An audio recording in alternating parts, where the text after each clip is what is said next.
I married Mark because he was handsome. Then he started beating me. My mother-in-law saved me. I married Mark because he was handsome. Handsome like a movie star. Tall, dark hair, blue eyes, a voice that made my knees weak. We met in a bar where I'd gone with friends after work. He walked up, bought me a cocktail, said I looked like the girl from his dreams. 3 months later, he proposed. A year later, we got married. I was the happiest woman in the world. I didn't know that the pretty wrapping hid the ugliest contents imaginable. The first 2 years were perfect. Mark worked in sales. I was a nurse at the local hospital. We had a daughter, Emma, and 2 years later, a son, Jacob. We had a house in the suburbs, 2 cars, a dog. I thought my life had worked out. I thought we'd grow old together. Then Mark started drinking. Not that he became an alcoholic, no. But in the evenings after work, he'd have a couple glasses of whiskey. Then 3. Then he lost count. I didn't think much of it. I told myself, a man has a right to unwind after work. But one night he unwound too far. We argued about money. I said I wanted to save for the kids' education. He said I didn't know how to manage money. Then he hit me. The first time. A slap. Hard, stinging. I flew into the wall. I stood there staring at him, unable to believe it. He immediately started crying, dropped to his knees, kissed my hands. I'm sorry. I didn't mean it. It's the damn whiskey, never again. I believed him, because he was crying, because I loved him, because I was a fool. But it happened again. A month later, a punch to the shoulder, a bruise I hid under long sleeves. Then he shoved me in the kitchen, and I hit my head on the refrigerator. A lump the size of an egg. I told the doctors I'd fallen down the stairs. They didn't believe me, but they stayed quiet. I'm a nurse. I know what signs of abuse look like. I lied to myself. I lied to my coworkers. I lied to my kids when they asked why mommy had bruises. I said, Mommy's clumsy. Mark grew more aggressive every month. He was jealous of my male patients. He checked my phone. He forbade me to wear makeup. He said I was provoking him with my looks. I believed him. I thought it was my fault. That if I were better, he wouldn't get angry. That if I didn't argue, he wouldn't hit me. It's called the victim trap. I was in it up to my neck. I didn't leave because I was scared. Scared he'd kill me if I tried. Scared he'd take the kids. Scared no one would believe me. Mark was the town favorite. Volunteer firefighter, charity fair organizer, such a sweetheart. Everyone said, what a wonderful husband, what a close family. If only they knew. If only they saw what happened behind closed doors. One night I called the police. Mark heard me, ripped the cord out of the wall, and beat me so badly I lay in the basement for 3 days unable to get up. He said if I ever called again, he'd kill the kids in front of me. I believed him, because he was capable of it. Then came the call that changed everything. It was my mother-in-law, Margaret, the woman who'd always hated me. From the day of our wedding, she'd tell Mark, why do you need that nurse? You could find a better girl. She criticized my cooking, my clothes, my parents. She was my #1 enemy. And suddenly she was calling. My hands shook as I picked up the phone. I thought, she's going to tell me I'm a bad mother, that I didn't watch her grandchildren closely enough. But she said something else. She said, Sarah, I know what my son does. I know about the bruises. I know about the time you called the police. I've looked the other way for years. But I can't anymore. He hit me last week. I'm an old woman, Sarah. I can't take it.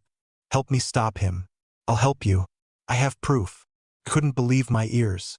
My mother-in-law, my tormentor, was proposing an alliance. We met the next day in a park, away from the house. Margaret brought a folder. Inside were photos.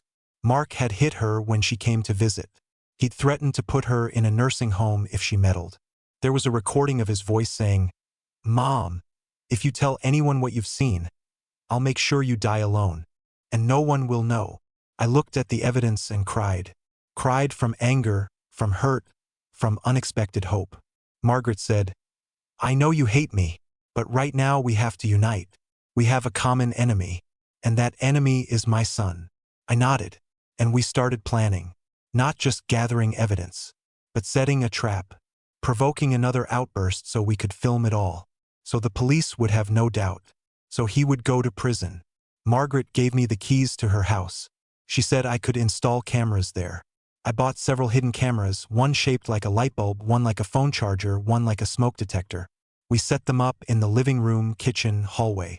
I rehearsed what I would say to Mark. It had to be offensive enough to make him explode, but not so much that he'd kill me on the spot. Margaret was to sit in the next room and call 911 as soon as the beating started. She was scared. So was I. But we both knew there wouldn't be another chance. Either we act now or he kills us. On the appointed evening, I invited Mark to my mother-in-law's house. I said we needed to make peace, that I wanted to talk without the kids. He came, slightly drunk, but still in control. We sat in the living room. I turned on the cameras, and I started talking. Mark, I want a divorce. I'm leaving you. I'm taking the kids. Your mother is going to help me. He went pale, then red. What did you say? Have you lost your mind? I continued. You've been beating me for 3 years. Your mother knows everything. She has proof. You're going to prison, Mark. For a long time. He jumped up, his fists clenched, his eyes filled with blood. I'd seen that mask before, right before he hit, and I wasn't afraid. Because the cameras were watching. Because Margaret was already dialing 911. Because this game was ending tonight. Mark snapped. I knew it would happen, but the reality was worse than any expectation. He grabbed me by the hair, pulled me close, and screamed right in my face. You bitch! You conspired with my mother? You think I'll let you take the kids? I'll kill you right here, and no one will prove it wasn't self-defense. He punched me in the stomach. I doubled over in pain but didn't scream, because I knew every second of his rage brought him closer to prison. He hit me again in the face. I fell to the floor, tasted salty blood on my lips. Mark loomed over me, drew back his foot to kick. And at that moment, the door burst open. Police officers rushed in. 3 of them, weapons drawn. Hands up! Get on the ground! Now! Mark froze, his face twisted in surprise and fury. He hadn't expected us to call the police. He thought I was still too scared. But I was scared enough to do it. He tried to resist. Lunged at one of the officers. They had him down in seconds. He screamed, cursed, threatened. I lay on the floor and watched them take him away. Margaret ran out of the next room. She hugged me. You did it. You made it. We both cried. But they were tears of relief. Mark was taken to the station. I was taken to the hospital. 2 broken ribs, a concussion, and multiple bruises. I spent 3 days there. Margaret took the kids. I couldn't believe that the same woman who'd hated me was now watching my children and feeding them soup. But life takes strange turns. An enemy becomes a friend when there's a common enemy. A week later came the trial. Mark was charged with domestic violence, death threats, and resisting arrest. I testified. My bruises were the main evidence. Mark's lawyer tried to confuse me, said I'd provoked my husband, that he was stressed at work, that I'd bruised myself on purpose. Then Margaret took the stand. She looked at her son. He looked back with hatred and said, as a mother, I turned a blind eye to his cruelty for 20 years. He beat me, he beat his sister, he beat his wife. But when I saw him raise his hand against his own children, I realized, he's not my son. He's a monster. I asked the court to give him the maximum sentence. The room went quiet. Mark sobbed, not from remorse, from rage that his mother had betrayed him. The judge sentenced Mark to 7 years in prison for domestic violence, threats, and resisting arrest. Less than I wanted, more than I feared. 7 years, enough time for the kids to grow up and forget him. For me to heal. For us to start a new life. Margaret stayed with us. We didn't become best friends, no. Too much pain lay between us. But we became allies. She moved into our house to watch the kids while I worked. We spent Christmases together, went to the beach together, went to doctor appointments together. She often apologized for not believing me sooner. I forgave her, because if she could go against her own son, she deserved forgiveness. 2 years later, Margaret died. Heart failure, couldn't handle the stress. Before she died, she made me promise to bring the kids to her grave. I do. Every Christmas and every birthday of hers. The kids know their grandmother saved our family. They know the truth about their father. I don't hide it. When they ask why Daddy is in prison, I say, Daddy hurt people. The court punished him. And Grandma helped us be free. What happened to Mark? He got out after 6 years for good behavior. I found out from a letter he sent from prison. He begged for forgiveness, said he'd changed, wanted to see the kids. I consulted a psychologist. He said, "Don't risk it. He hasn't changed. He's just adapted." I didn't allow the visit. The kids, 12 and 10 by then, said they didn't want to see their father. I filed to terminate his parental rights. The court granted it.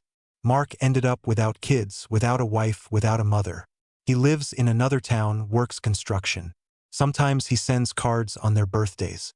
I throw them in the trash unread, because the past should stay in the past. You know what the main lesson is from this story? It's not that you shouldn't trust handsome men. It's not that you should run at the first bruise. It's that sometimes the most unexpected people become your salvation. My mother-in-law, who hated me, saved me, because we united against someone we both loved. And that's stronger than any hatred. Shared pain can turn enemies into allies. A shared goal can turn them into friends. If you're in an abusive relationship, don't endure it. Seek help, even from those you consider enemies. Maybe they'll be the ones to reach out a hand. Like Margaret did. She first looked away from the violence. Then she opened her eyes. She saw the truth. And she chose justice. Not everyone can do that. She was a strong woman. Stronger than me. I'm still grateful to her. Subscribe to the channel if you've survived domestic violence or know someone who has. Share your story in the comments. Maybe your experience will help someone decide to leave. Hit like if you think I did the right thing. And write what you would have done in my place. Would you have forgiven your mother-in-law? Or held a grudge? I'll read it. Promise. And one more thing. If you're in a relationship where someone hits you, believe me, you're not alone. Call 911. Or your local crisis center. There are people who will help. I didn't know that before. But now I do. And I want you to know too. You don't deserve pain. No one does. Thank you for listening to the end. Take care of yourselves and your children. And don't be afraid to ask for help from those you least expect. Sometimes enemies become guardian angels. Like my mother-in-law.